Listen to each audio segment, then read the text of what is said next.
Evergreen heroines video சீரீஸில் நம்ம இந்த வாரம் பார்க்க போகிற நடிகை ஸ்வாதி.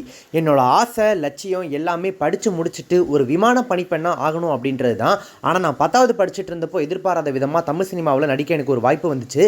படிப்பை விட முடியாதுன்னு தீர்மானமாக இருந்ததால் சம்மர் ஹாலிடேஸில் அந்த படத்தை நான் நடித்து கொடுத்தேன். அதுக்கப்புறம் நிறைய பட வாய்ப்புகள் வந்துச்சு. அதில் எனக்கு பிடிச்ச கேரக்டர்ஸில் மட்டுமே தான் நான் நடித்தேன். அதுக்கப்புறம் கல்யாணம் குழந்தைன்னு செட்டில் ஆகிட்டேன். ஆனால் நான் நடித்த காலகட்டத்தில் நான் நடிக்க ஆசைப்பட்ட கேரக்டர்ஸ் எனக்கு கிடைக்கவே இல்லை. மணிரத்ன மாதிரி சில டைரக்டர்ஸோட ஒர்க் பண்ணணும்னு ரொம்பவே ஆசைப்பட்டேன். அதுவும் கிடைக்கல. ஆனால் என்ன கிடைச்சதோ அதில் ஹாப்பியாக நடிச்சு கொடுத்தேன்னு ரொம்பவே வெளிப்படையாக ஒரு இன்டர்வியூவில் பேசியிருக்காங்க நடிகை ஸ்வாதி. ஸ்வாதி ஹைதராபாத்தில் பிறந்தவங்க. ஸ்கூலில் படிச்சுட்டு இருந்தப்போ சில வெளிநாட்டு மொழிகள் கற்றுக்கிட்டு இருந்திருக்காங்க. காரணம் அவங்களோட விமான பணிப்பெண் ஆகணும் அப்படின்ற அந்த கனவு. கூடவே சில மாடலிங் வாய்ப்பும் அவங்களுக்கு வந்திருக்கு. ஸ்வாதிக்கு கிளாசிக் டான்ஸும் தெரியும். படிப்பு, டான்ஸ், டைம் கிடைச்சா மாடலிங்னு செம ஜாலியாக இருந்திருக்காங்க. அந்த மாடலிங் ஃபோட்டோஸை பார்த்து தான் விஜய் கூட நடிக்கிற வாய்ப்பு 1995 ஸ்வாதியை தேடி வந்திருக்கு. படிப்பை விட்டுட்டு நடிக்க போகணுமா அப்படின்னு சொல்லிட்டு பயங்கரமாக யோசிச்சவங்கள கன்வின்ஸ் பண்ணி தான் 10th சம்மர் ஹாலிடேஸில் அந்த படத்தில் நடிக்க வச்சுருக்காங்க. டைரக்டரோட பையன் தான் ஹீரோன்னு சொன்னாங்க. அந்த ஹீரோ தான் விஜய். அந்த படத்தோட பேர் தேவா. முதல் படத்தில் பாவாடை தாவணின்னு ரொம்ப ஹோம்லியான கேரக்டர். அப்போ தான் முதல் தடவையாக நான் பாவாடை தாவணியே போடுறேன் அப்படின்றதுனால அப்பப்போ கால் தடிக்கு ஷூட்டிங் ஸ்பாட்டில் விழுந்து ஒரே காமெடியாக இருந்துச்சு. அடுத்த படமான வசந்த வாசலும் விஜய் கூட தான் நடித்தேன். 3வது படம் வான்மதி, திமிர் பிடிச்ச மாடர்ன் கேர்ள் கேரக்டர். இந்த பட சான்ஸ் கிடைச்சதுக்கு பின்னாடி ஒரு இன்ட்ரெஸ்டிங்கான கதை இருக்குது. ஒரு முறை நான் ஏர்போர்ட்டில் காரில் ஏறும்போது டைரக்டர் அகத்தியன் சார் என்னை பார்த்துருக்காரு. அவர் அஜித்தை வச்சு அடுத்ததாக பண்ண இருந்த அவருடைய அந்த வான்மதி படத்தில் என்னை அறிமுகம் பண்ணலாம் அப்படின்னு சொல்லிட்டு நான் அப்ரோச் பண்ணார். அதுக்கப்புறம் தான் நான் ஏற்கனவே 2 தமிழ் படங்களை நடிச்சிருக்கிறத சொன்னேன். அந்த நேரத்தில் அஜித்தோட ஆசை படம் கூட ரிலீஸ் ஆகலை. அதனால் அஜித் கூட நடிக்க வேணான்னு பல பேர் எனக்கு அட்வைஸ் பண்ணாங்க. ஆனால் எனக்கு வான்மதி படத்தோட கதை ரொம்பவே பிடிச்சிருந்ததுனால நான் போயிட்டு நடித்தேன். அதை தவிர நடிக்க ஆரம்பித்து வெறும் 3வது படத்துலேயே படத்தோட டைட்டில் ரோலே நான் தான் அப்படிங்கிறது எனக்கு பயங்கர ஹாப்பியாக இருந்துச்சு. நான் படத்தை நடித்து முடிச்சிட்டேன். வான்மதி படமும் ரிலீஸ் ஆச்சு.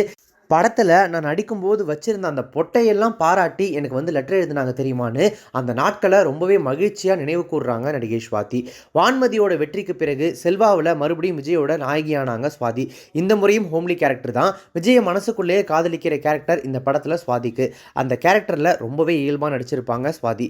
அடுத்த படம் பிரபு கூட மாப்பிள்ளை கவுண்டர். பிரபுவை ஒன் சைடாக காதலிக்கிற சோகமான ஒரு கிராமத்து பொண்ணு கேரக்டர். வான்மதியில் நடித்த மாடர்ன் பொண்ணா இவங்கன்னு ஆச்சரியப்படுற அளவுக்கு புடவை, எண்ணெய் வச்சு படிய வாரின ஹேர் ஸ்டைல்னு பயங்கரமாக ஸ்கோர் பண்ணியிருப்பாங்க அந்த கேரக்டரில்.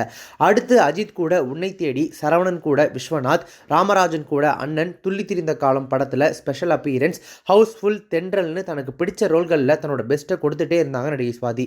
கிளாமர், ஹோம்லின்னு எல்லாம் நான் பார்க்க மாட்டேன், என்னோட கேரக்டர் பிடிச்சிருந்தா ஓகே சொல்லிடுவேன்னு தன்னோட இன்டர்வியூ ஒன்றில் ஸ்வாதி சொல்லியிருப்பாங்க.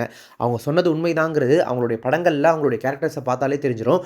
தமிழ், தெலுங்கு, கன்னடம், ஹிந்தின்னு 1995 ஆரம்பித்து 2009 வரைக்கும் தனக்கு பிடிச்ச கேரக்டர்ஸில் நடித்த ஸ்வாதியோட கடைசி படம் அமீரோட யோகி. அந்த யோகி படத்தில் தன்னோட குழந்தையை தொலைச்சிட்டு அந்த குழந்தையை காப்பாற்ற கொலையும் செய்கிற அளவுக்கு போகிற ஒரு அம்மா கேரக்டரை பயங்கரமாக மிரட்டி இருப்பாங்க ஸ்வாதி. ஹீரோயின்கள் எனக்கு இந்த ஹீரோ ரொம்ப பிடிக்கும், அந்த ஹீரோ ரொம்ப பிடிக்கும்னு தானே பொதுவாக சொல்லுவாங்க.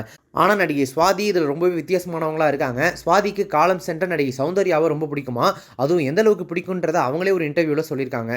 என்னோட கரியர்லேயே ரொம்ப முக்கியமான படம் அப்படின்னா அது நான் விஜயகாந்த் சார் கூட சேர்ந்து நடித்த சொக்கத்தங்கம் திரைப்படம் தான். பிரேமலதா மேம் தான் என்ன ஒரு ஜுவல்லரி ஆடில் பார்த்துட்டு அந்த படத்தில் என்னை ரெக்கமெண்ட் பண்ணியிருக்காங்க. எனக்கு ஆஃபர் வந்தப்போ பெரிய banner, Vijayakanth sir hero, Bhagyaraj sir direction நிறைய ப்ளஸ் இருந்தாலும் கெஸ்ட் ரோலா அப்படின்னு சொல்லிட்டு நான் ரொம்பவே தயங்கினேன். ஆனால் அதெல்லாம் அந்த படத்தில் சௌந்தர்யா மேம் நடிக்கிறாங்க அப்படின்னு தெரியற வரைக்கும் தான். தெரிஞ்ச அடுத்த நிமிஷமே நான் உடனே ஓகே சொல்லிட்டேன். அந்த படத்தோட ஷூட்டிங்கில் சௌந்தர்யா மேம் கூடவே இருக்கலான்ற ஒரே காரணத்துக்காகவே அந்த கெஸ்ட் ரோலில் நடிக்கிறதுக்கு நான் ஓகே சொன்னேன். அந்த படத்தோட ஷூட்டிங் அப்போ சௌந்தர்யா மேம் பேசுகிறத, நடிக்கிறத, மேக்கப் போடுறத ஒரு ரசிகையாக நான் முழுக்க வேடிக்கை பார்த்துட்டே இருந்தேன். அவங்களும் என் மேலே ரொம்ப அக்கறையாக இருந்தாங்கன்னு ஃபேன் மோடில் இதை பற்றி சொல்லும் போதே சிலுக்கிறாங்க ஸ்வாதி. நடிப்புக்கு அப்புறம் சில தெலுங்கு நிகழ்ச்சிகளை தொகுத்து வழங்கிட்டு இருந்த ஸ்வாதி அதுக்கப்புறமா தொழிலதிபர் கிரண் அப்படின்ற ஒரு திருமணம் செஞ்சுக்கிட்டு ஹைதராபாத்தில் செட்டில் ஆகிட்டாங்க. இந்த தம்பதிக்கு ஒரு ஆண் குழந்தை இருக்காங்க. என் பையன் மறுபடியும் என்னை சினிமாவில் நடிக்க சொல்கிறான். என்னை எதிர்பார்க்காம நீயா இன்னைக்கு நல்லா படிக்க ஆரம்பிக்கிறியோ அன்னைக்கு அம்மா மறுபடியும் நடிக்க போகிறேன்னு சொல்லியிருக்கேன். சாவித்ரி அம்மா, அஞ்சலி தேவி அம்மாலாம் கல்யாணத்துக்கு அப்புறம் தான் நிறைய சக்ஸஸ் கொடுத்தாங்க. இப்போ ஹிந்தியில் அலியா பட், கரீனா கபூர் கூட கல்யாணத்துக்கு அப்புறம் தான் நல்ல ரோல்லாம் பண்ணிகிட்டு இருக்காங்க. ஸோ நல்ல வாய்ப்புகள் வந்தால் இப்போவும் நான் நடிக்க ரெடியாக தான் இருக்கேன். அதுலேயும் தமிழ் வெப்சீரிஸில் நடிக்க ரொம்ப ஆர்வமாக இருக்குன்னு ஆக்டிங் மேலே இப்பவும் தனக்கு இருக்கிற விருப்பத்தை சொல்கிற ஸ்வாதி தெலுங்கு பொண்ணாக இருந்தாலும் தமிழ் சினிமா தான் என்ன நடிகையாக்குனுச்சு. தமிழ் ரசிகர்கள் என்னை தேவதை மாதிரி வந்து ட்ரீட் பண்ணுறாங்க. மேக்கப்பே போடாமல் நான் சென்னைக்கு வந்தாலும் கூட பார்த்த உடனே நீங்கள் சுவாதி தானே அப்படின்னு கண்டுபிடிச்சிடுறாங்க. எனக்கு அப்புறம் எத்தனையோ நடிகைகள் வந்துட்டாங்க. இத்தனை வருஷம் கழித்து நம்மளெல்லாம் யார் வந்து ஞாபகம் வச்சுக்க போகிறாங்க, கண்டுபிடிச்சிட்டு போகிறாங்கன்னு நினச்சேன். ஆனால் இப்போவும் தமிழ் ரசிகர்கள் என்னை மறக்கலை. அவங்களுக்காகவே நான் மறுபடியும் நடிக்க வரணும் அப்படின்னு சொல்லிட்டு எதிர்பார்ப்போடு சொல்கிறாங்க. கண்டிப்பாக அவங்களுடைய இந்த வார்த்தைகள் சீக்கிரமாகவே பலிக்கும். அடுத்தடுத்து வரக்கூடிய படங்கள்லேயோ வெப்சீரிஸ்லேயோ நடிகை சுவாதி மறுபடியும் கம்பேக் கொடுப்பாங்க. அவங்களுடைய ரசிகர்களும் சரி, தமிழ் சினிமா ரசிகர்களும் சரி, அதற்காக ரொம்பவே ஆர்வமாக எதிர்பார்த்து இருக்காங்க. ஸோ அந்த வகையில் வெல்கம் பேக் சுவாதி அப்படின்னு வந்து இந்த வீடியோ வழியாக நம்ம அவங்கள வந்து கிரீட் பண்ணிக்கலாம். இப்போ இந்த எவர்கிரீன் ஹீரோயின்ஸ் வீடியோ சீரிஸில் நடிகை சுவாதியை பற்றி சொன்ன விஷயங்கள் உங்களுக்கு ரொம்ப பிடிச்சிருந்துச்சு அப்படின்னா லைக் பண்ணுங்கள், ஷேர் பண்ணுங்கள். இந்த வீடியோ பற்றி உங்களுடைய கருத்துக்களை கமெண்ட்ஸாக சொல்லுங்கள். மறக்காமல் நம்ம சேனலில் இதுவரைக்கும் சப்ஸ்கிரைப் பண்ணாதவங்க யாராவது வீடியோ பார்த்துருக்கீங்க அப்படின்னா உடனே இப்போவே நம்ம சேனலை சப்ஸ்கிரைப் பண்ணிவிட்டு பக்கத்தில் நோட்டிஃபிகேஷன் பில் பட்டனையும் மறக்காமல் டிங்கு நினைத்துருங்க.